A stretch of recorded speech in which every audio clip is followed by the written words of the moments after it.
If you're looking for parts for this laptop, go to our website and use this coupon for a 5% off discount.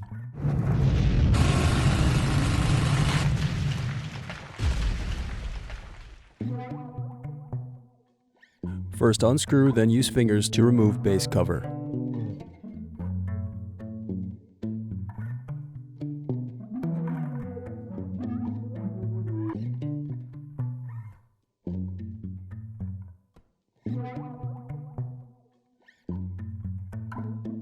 Now unscrew and disconnect battery.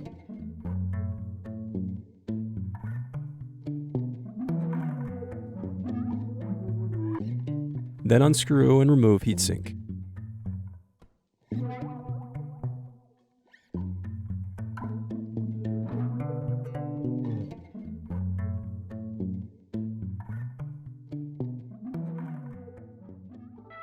Thanks for watching. Don't forget to like and subscribe if you enjoyed this video. And if you need more, check out this playlist to watch other tutorials for your laptop. You can also click here to find parts for your laptop at partspeople.com.